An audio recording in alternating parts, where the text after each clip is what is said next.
A paz seja convosco, amém? Amém. Quero também receber as pessoas que estão me assistindo aqui pelo Facebook. Pastor Júlio Miranda. Queridos, sintam-se abraçados, sintam-se queridos. Deus quer falar aos nossos corações nessa noite. E nós vamos estar passando aqui um slide que eu estava hoje estudando. Um tema que eu estou praticamente em período de oração. Quantos aqui estão acompanhando os 21 dias de oração, amados? Alguns irmãos estão nas suas casas buscando a Deus com mais intensidade. E eu também tenho orado esses dias. E Deus tem falado comigo. Esse tema, queridos, repita comigo: prioridades. Amados, prioridades é um tema muito importante para nós tratarmos não somente do cristianismo, mas das nossas vidas de modo geral. E hoje nós vamos aprender, segundo a palavra de Deus, como nós sermos bons cristãos, priorizando o reino de Deus. Com base nisso, eu quero convidar você a abrir a sua Bíblia, no Evangelho de Mateus, capítulo 6, versículo de número 33, queridos.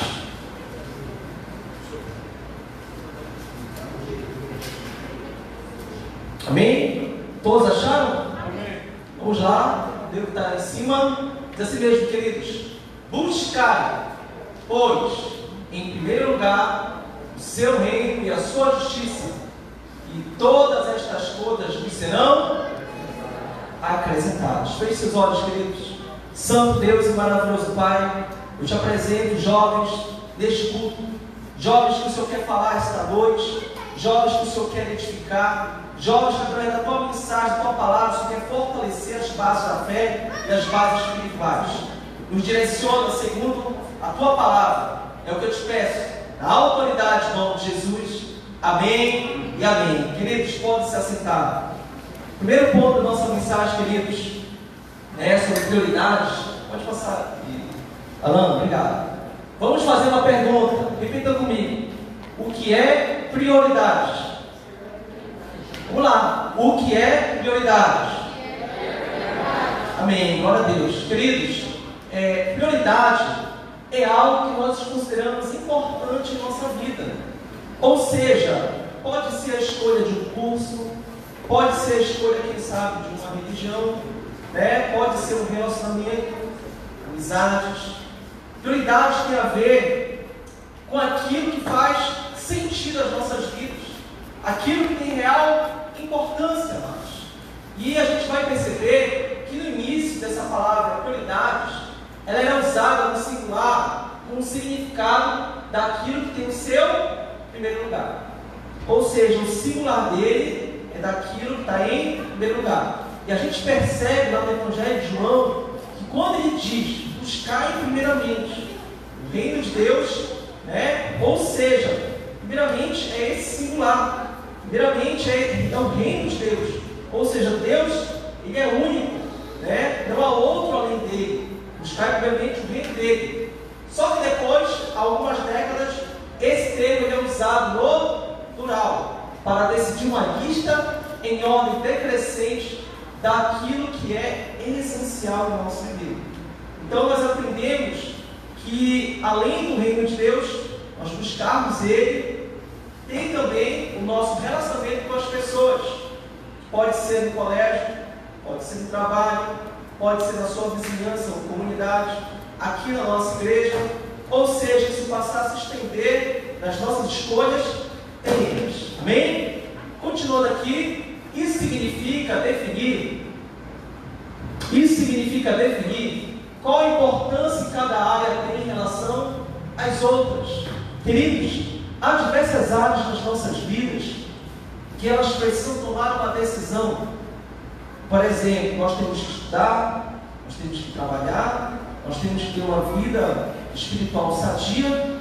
Isso nos ajuda a evitar depressão, nos ajuda a evitar caminhos independentes de Deus.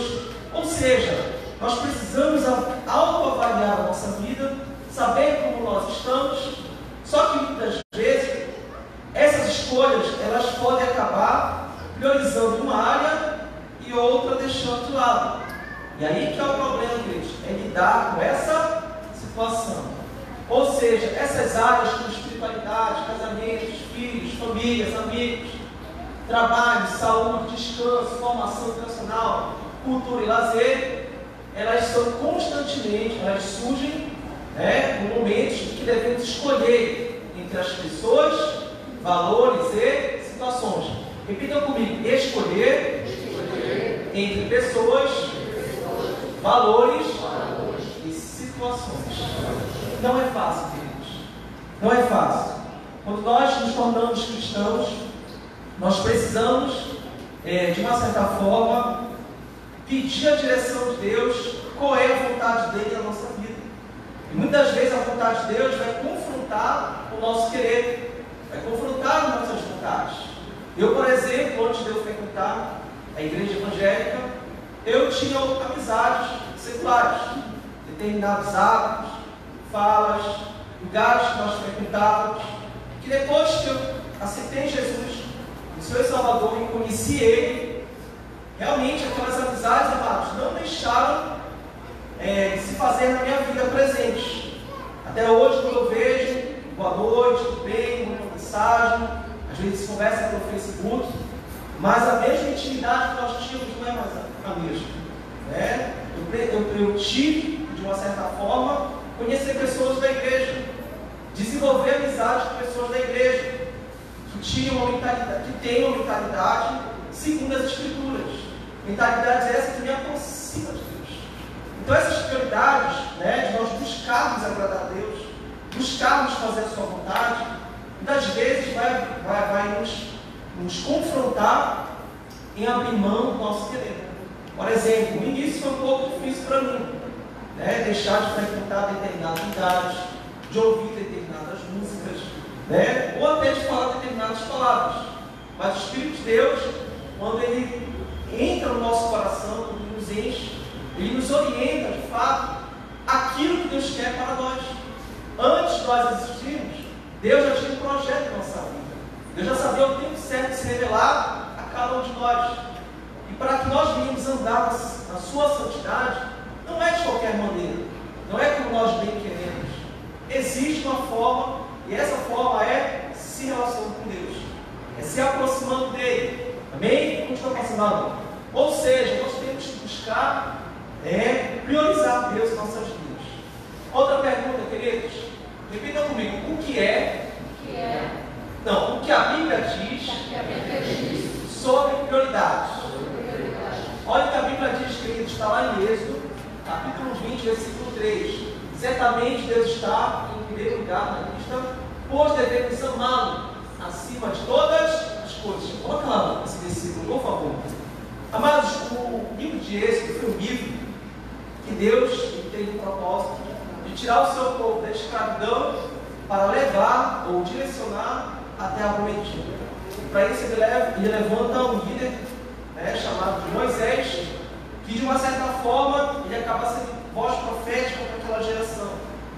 E um dos pontos que o Senhor ele trata com aquele povo escolhido por ele, os israelitas, é esse ponto aqui, queridos: não terás outros deuses diante dele. Isso era uma realidade porque haviam muitos deuses, assim como hoje há muitas religiões. E esses deuses, essas religiões, elas eram praticadas na Mesopotâmia. E os próprios hebreus, eles também tiveram contato. Só que Deus escolheu esse povo e, de uma certa forma, priorizou somente ele na vida desse povo, que é os hebreus. Futuramente são os israelitas, e mais tarde serão os judeus. Então Deus, de uma certa forma, ele quer ser único nas nossas vidas. Isso não é egoísmo, amados. É porque em Deus está a essência da criação, a essência da vida. Se não for por meio dele, nós iremos viver uma vida distante, uma vida cheia de apenas as nossas próprias vontades, apenas as nossas próprias paixões. E isso vai nos distanciar do seu real propósito. Bem, continuando, por favor.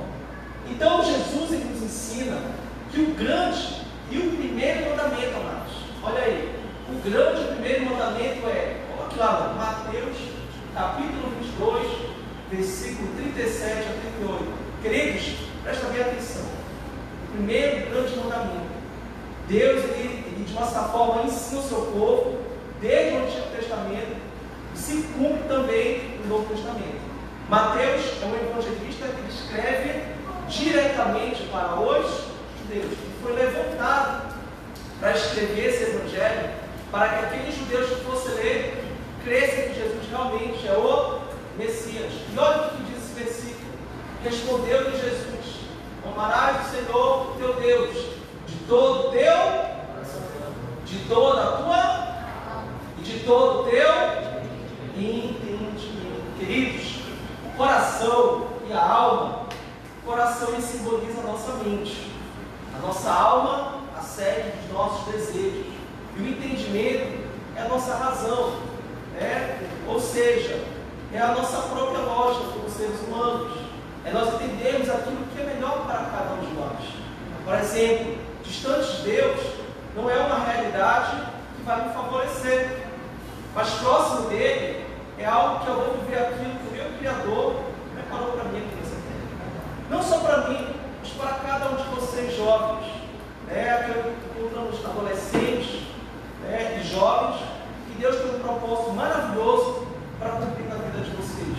Você que me assiste no Facebook também, eu não sei a sua idade, talvez não seja, você entenda o seu nome, mas eu quero dizer que Deus tem um propósito no seu nome, né? Mas para isso, Deus ele nos orienta a nós amarmos a Ele. E quem ama, amados, busca, valoriza. Quem ama, se dedica. Se nós entendermos que o amor de Deus nas nossas vidas é um amor incondicional, como diz a palavra de Deus, o amor ágape, que está em João 3,16, porque Ele amou o mundo de tal maneira que entregou o seu Filho unigênito, para todo aquele que nele crê não pereça, mas tenha a vida eterna. Queridos, ou seja, o amor de Deus foi tão grande por cada um de nós, de forma até inexplicável, é incondicional. Ele tem entregado o seu único filho para morrer por cada um de nós, para que hoje nós pudéssemos ter direito à vida eterna. É nem direito, queridos, porque nós nem merecemos. Eu até falei errado, nós nem merecemos. Se nós hoje estamos salvos, é segundo a misericórdia de Deus, é segundo a graça de Deus, porque Deus de uma certa forma nos escolheu. Agora eu não sei explicar isso porquê, queridos. É o amor de Deus. Quando nós entendemos esse amor, nós mergulhamos de fato no seu propósito. Amém? Continuando aqui o nosso slide, né, sobre o que a Bíblia diz sobre prioridades, queridos. A própria essência da vida está em nosso relacionamento com o Senhor. Queridos, priorizar a Deus nas nossas vidas não quer dizer que nós devemos estar todos os dias aqui na igreja, até porque tem pessoas que trabalham, outras estudam, outras têm outras atividades, alguns aqui já são pais, mães, outros são filhos, mas precisam ajudar dentro de casa. Não quer dizer que nós temos que ficar em todos os cultos, isso é impossível, queridos. Nós temos as nossas tarefas. Há jovens que estão fazendo ensino médio, se preparando para as universidades, universitários que estão a cada dia batalhando, meio ao ensino à distância. Enfim, nós temos nossos cursos da vida, nossas escolhas da vida. O que ele está querendo dizer aqui sobre se relacionar com Jesus, priorizar Jesus nas nossas vidas, é que em tudo que nós fizermos, nós venhamos a glorificar a Deus. Glorificar a Jesus onde eu estiver estudando, onde eu estiver trabalhando, ali onde eu moro. Glorificar a Jesus com os meus amigos nas redes sociais. Ou seja, é eu ser transparente diante da sociedade. Não é eu ser uma pessoa diante de Deus e outra pessoa diante dos homens. Não, mas eu ser transparente diante de todos, queridos.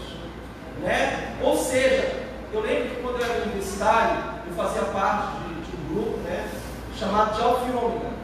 E hoje é chamado de CRU, que é Cruzada Estudantil Profissional para Cristo, um pouquinho grande, né?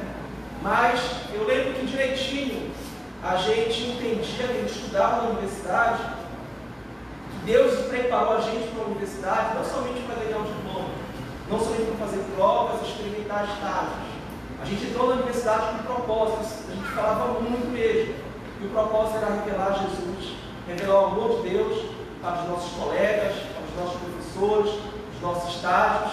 Mas eu tive muita experiência com Deus. cheguei até, já comentei aqui nos cultos, já cheguei até a almoçar com ateus para falar de Jesus. Você tem filas de 1 hora para falar de Jesus. Algumas pessoas receberam Jesus, eu tive experiência, outras disseram não.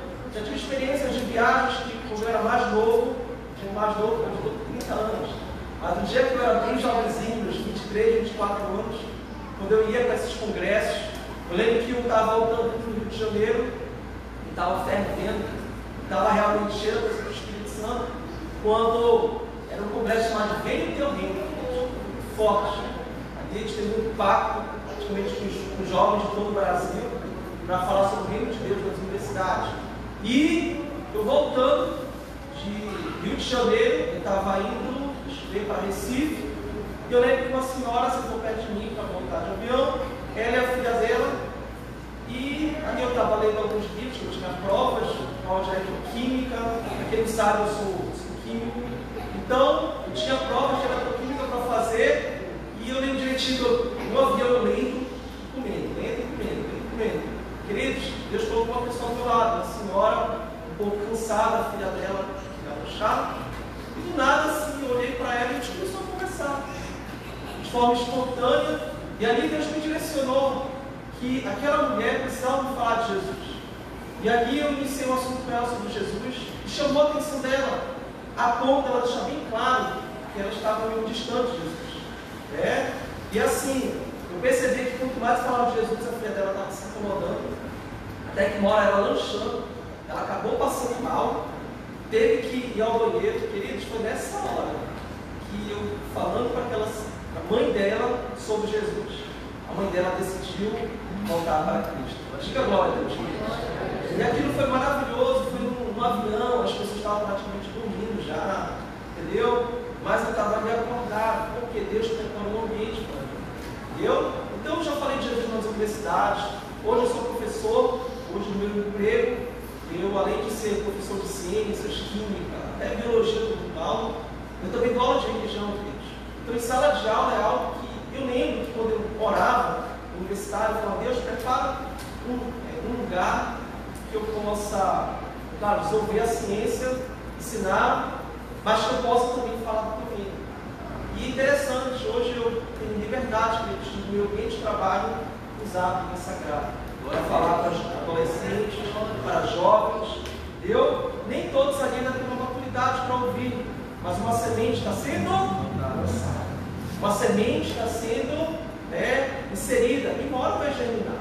Eu não estou preocupado se eu vou colher, porque a Bíblia diz que os campos de fora que dá um crescimento de Deus. Simplesmente fazer minha tarefa como semeador, sair levando o reino de Deus para onde eu for. A grande comissão, Jesus me chama para ir e levar o reino de Deus, a todos os povos, nações.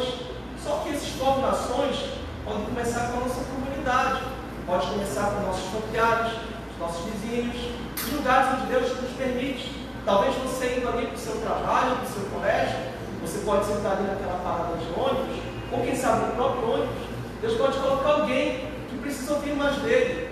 E Ele vai te colocar mensagens e versículos na cabeça. Não se preocupe, o próprio Cristo disse para os discípulos, eles não se preocuparam que tem que lembrar, não ficar decorando, que o Espírito Santo vai direcionar a falar as palavras certas e determinadas para que o povo possa crer. Amém? Continuando aqui, buscar o reino de Deus implica em colocar o Senhor como rei em nossas vidas, aplicar as suas regras a todas as esferas da existência, fazer tudo em todo tempo para glorificar a Deus.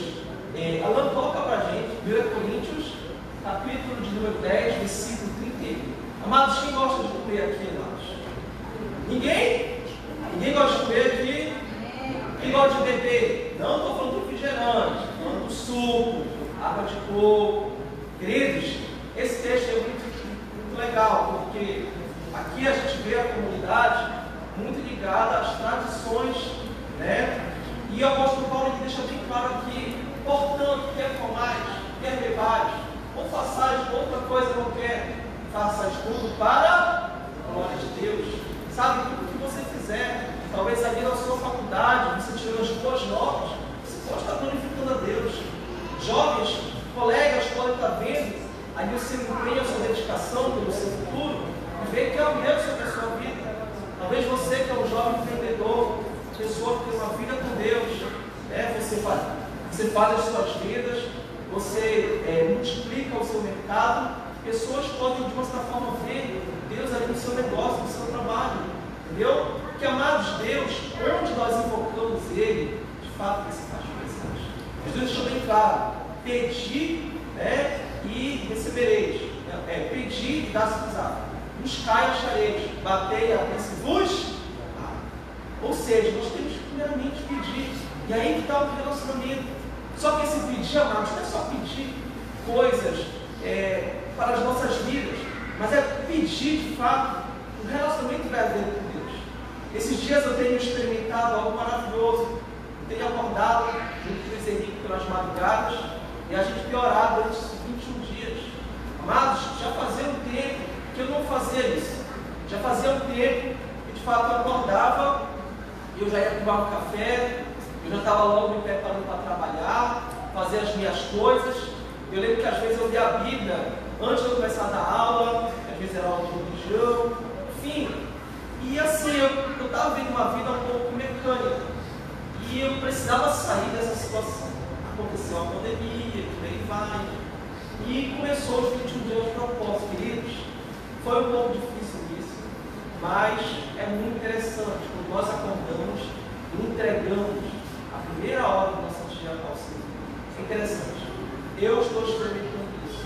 Não sei se todos estão experimentando isso também, mas, queridos, vale muito a pena, porque o nosso dia, de nossa forma, ele acaba sendo entregue nas mãos do Senhor. E tudo que nós fizermos, sabe, Deus ele vai criando, de uma certa forma, até livramentos, ele vai operando nas nossas vidas, né? Os próprios pesos e cansaços, Deus ele vai aliviando, porque a nossa vida, quando está uma vida de oração, de relacionamento intenso com Deus, nós acabamos descansando nas suas promessas, nós acabamos descansando na sua presença, e isso nos faz pessoas que de fato estamos com alguém muito grande. Esse alguém é Deus, queridos. Bem, vamos continuando aqui sobre a nossa mensagem. Passa lá, estamos chegando ao fim. O que a Bíblia diz sobre prioridades, queridos? Bom, as demais prioridades se resumem no segundo grande mandamento, que diz assim mesmo: amarás o teu próximo como a ti mesmo. Então, a primeira ordenança de Deus é para que nós venhamos amar ao Senhor. A segunda é que nós venhamos amar o nosso próximo como se fosse nós mesmos. Aí a pergunta é: quem é esse próximo? Se a gente for ler os evangelhos lá em Lucas, a parábola do bom samaritano deixa bem claro que esse próximo pode ser alguém que esteja precisando da nossa ajuda. E aí conta uma historinha de um homem que foi assaltado, e o sumo sacerdote, o levita, viram ele, tiveram atitudes indiferentes, e um samaritano estendeu as mãos. E além de estender as mãos, levou ele a uma hospedaria e deixou lá pago. Se for preciso, ele voltaria lá novamente. Só que esse próximo, amados, não é alguém desconhecido, é alguém conhecido. Esse próximo, queridos, pode ser alguém que esteja, que sabe, todos os dias frequentando a sua casa, alguém que seja ou dessa igreja, ou ainda não conheça Jesus, mas alguém que você sabe que é o pensamento, a mentalidade, a família, a vida dessa pessoa como está. Então esse próximo pode ser alguém que esteja precisando não somente de um dinheiro, mas precisando de um conselho, precisando de oração, precisando, quem sabe, de um convite à igreja. O próximo é aquela pessoa que está ao nosso lado, que Deus envia. Talvez o próximo possa ser uma pessoa que você nunca viu na sua vida, mas que passa lá na frente da sua casa, que possa até pedir uma roupa ou um alimento não perecido. Mas o próximo também pode ser alguém que esteja todo dia perto de você, que você tem contato, que você tem intimidade. E continuando aqui, deixa eu ver, a gente pode continuar aqui. Passa lá no outro slide, a gente vai finalizar aqui a mensagem. Vamos falar sobre família. A família é a primeira ordem dada ao ser humano. Certamente é um projeto de Deus. A família deve ter prioridades. Queridos, sobre família, a gente vai perceber que o apóstolo Paulo, assim como lá no Antigo Testamento, a primeira família construída por Deus foi Adão e Eva. Daí eles tiveram filhos, e veio toda a geração que nós conhecemos. Mas o apóstolo Paulo ele também prioriza a família, e em primeiro lugar, a família ele fala sobre os cônjuges, porque é através de um casal que vai nascer uma geração. E esse casal, o homem tem que amar essa mulher. Assim como Cristo amou a sua igreja, se entregou a vida por ela. Porque os filhos amados um dia vão crescer, um dia vão construir famílias, vão ter suas próprias escolhas, mas o casal vai permanecer. Então, que este casal eles possam nutrir este amor, assim como Cristo nutre pela igreja. Mas nós, como filhos, nós também temos deveres, queridos. Alan, coloca para a gente lá em Efésios capítulo 6, versículo 1. Nós, como filhos, temos deveres. E um dos deveres de nós, como filhos amados, é honrar o nosso pai e a nossa mãe. E honrar os da nossa casa, da nossa mãe. Versículo 2. Honra teu pai e tua mãe, porque é o primeiro mandamento com promessas. E assim você terá longa vida aqui na terra. Volta lá para o slide, querido. Então nós, como filhos, precisamos honrar os nossos pais. Honrar os nossos pais em dar satisfação. Honrar os nossos pais em orar por eles. Honrar os nossos pais em obedecê-los.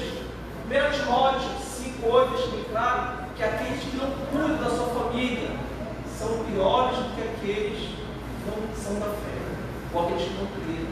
Amados, se nós somos parte do corpo de Cristo, nós temos que cuidar da nossa família. Se nós esquecermos deles, é como se nós tivéssemos negado a fé. É como se nós estivéssemos até pior do que aqueles que negaram a fé, sabe? Olha só, ora, se alguém não tem cuidado dos seus, especialmente nos da própria casa, tem negado a fé, e é pior do que o, repita comigo, descrente. Então nós temos que cuidar da nossa família, nós temos que cuidar dos nossos familiares, nós temos que orar por eles, pois Deus entregou essa geração para cada um de nós. Outro ponto que Deus nos ensina a priorizar, repita comigo, trabalho. Quem gosta de trabalhar aqui? Acordar de manhã cedo para trabalhar. Amados, tem pessoas que não gostam de trabalhar, infelizmente. Mas a Bíblia, ela deixa muito claro, lá em Gênesis 28, enchei a terra e sujeitai-a, ou seja, dominai. Adão, quando ele de uma certa forma foi levantado por Deus, Deus entregou sabedoria para que ele pudesse administrar a agricultura de Éden, cuidar dos animais. Ou seja, ele já estava trabalhando. Deus já estava preparando o homem para o trabalho. E além de tudo isso, queridos, nós percebemos que o trabalho é como se fosse um exercício, não um serviço remunerado. Até porque existem trabalhos que você paga e outros que é voluntário. Por exemplo, o trabalho na igreja é um trabalho que não é remunerado. É um trabalho que nós somos gratos por Jesus ter nos salvado. Se nós estamos aqui hoje, é porque a sua graça nos alcançou. Então, é um trabalho que não é remunerado. É a vocação dada por Deus. Ou seja, Ele nos capacitou, continua. Somos livres para escolher em que área queremos trabalhar, pois a vocação pediu. Assim, como lado, todos precisam trabalhar para cumprir a sua parte dessa missão. E como diz, querido, 2 Tessalonicenses 3:10, se alguém não quer trabalhar, que também não compra. Ou seja, se você quer experimentar, ter boas roupas, ter uma boa alimentação, ter uma boa moradia, você tem que trabalhar. Você tem que trabalhar, acordar cedo, você tem que se dedicar ao seu emprego, não fazer como pode. Ou seja, é uma forma de nós honrarmos a Deus. Os nossos dízimos e as nossas ofertas também são frutos do nosso trabalho. Eu lembro que quando eu ainda não trabalhava, mesmo um pouquinho que eu recebia da minha família, eu já separava das oficinas, eu já separava da minha oferta. Era muito pouco na época, mas eu creio, amados, que Deus enviou muito pouco para poder entregar coisas grandes. Dessa forma, é um treinamento de Deus. Como é que eu vou saber administrar algo muito grande se eu não tenho maturidade? Entendeu? Então, nós estamos finalizando aqui a nossa mensagem, essa prática que nós gostamos de passar. Eu quero deixar aqui, queridos, meu muito obrigado por vocês. Quero parabenizar você estar aqui no culto hoje. Creio que muitos estarão já viajando. Não é errado, porque o ser humano precisa de um descanso, o ser humano precisa de um lazer. Mas enquanto você está aqui em Belém, a gente parabenizar por você ter ido à casa do Senhor. Você ter entendido que Deus Ele quer falar com você, você também deve adorá-lo. E só o fato de nós estarmos aqui juntos em comunidade, Deus já está. Hoje o Alan continuou um versículo muito legal, a gente deu uma volta nesse vídeo, que diz lá em Salmos 133, versículo 1. Ó, quão bom e agradável é quando os irmãos convivem em união. Amados, a união, a comunidade, existem 3 tipos de amores. Existe o amor ágape, o amor de Deus para com o homem. Existe o amor eros, que é o amor entre homem e mulher. E existe o amor filho, o filéu, que é o amor da comunidade. É o amor que nós temos por cada um de nós aqui. Por exemplo, eu tenho um amor muito grande para os meus discípulos. Hoje nós estávamos lá no Rio falando de Jesus. Tinha um tempo de oração, compartilhando algumas experiências durante a pandemia. E assim, foi um amor de filho, um amor de comunidade, um amor de irmão, uns para outros. E amados, eu me sinto grato por fazer parte dessa comunidade, fazer parte dessa igreja, ver que os nossos jovens estão buscando ao Senhor, mesmo em dias maus, nós estamos aqui presentes. Amém? Vamos orar, queridos, por favor. Você que está me assistindo aí no Facebook também, se puder se levantar, eu quero orar pela sua vida, eu quero abençoar onde você estiver, talvez no seu trabalho, talvez em casa, no seu apartamento. Quero orar para que Deus ele possa manifestar a sua maravilhosa graça nas nossas vidas. Amados, não é por força e nem por violência, mas é pela ação do Espírito Santo. Se nós estamos hoje aqui na igreja, é porque nós entendemos o amor de Deus. Se nós estamos aqui na igreja, é porque nós entendemos que Deus nos escolheu. E nós somos gratos a isso. Nós não temos praticamente aonde ir, porque somente Jesus tem as palavras de vida eterna. Eu quero orar pela sua vida. Feche seus olhos. Vocês queridos, feche seus olhos. Eu quero orar pela sua vida. Concentre seu pensamento em Deus. Santo Deus e maravilhoso Pai, abençoe esta comunidade, esta geração de jovens. Abençoe cada vida que se encontra presente esta noite aqui no altar, Senhor. Abençoa, Senhor, os teus filhos, os levitas, os diáconos, que o Senhor possa nos direcionar, Senhor, esta semana, para termos experiências contigo, experiências de falar do teu amor para o nosso próximo, experiências de priorizar o teu reino, de ao acordarmos, Deus, nós não estávamos preocupados com mensagem no WhatsApp, nem que sabe com uma ligação, mas sim acordarmos e te glorificarmos e te adorarmos, entregarmos nossa primeira hora da manhã ao Senhor, Pai. Ó Deus, nos direcione, que seja algo espontâneo, nada forçado, mas que seja segundo o teu querer. Queremos te ver todos os dias das nossas vidas, Senhor Deus, para o louvor da tua glória, Pai. Receba a nossa oração, é o que eu te peço, na autoridade do nome de Jesus. Amém e amém.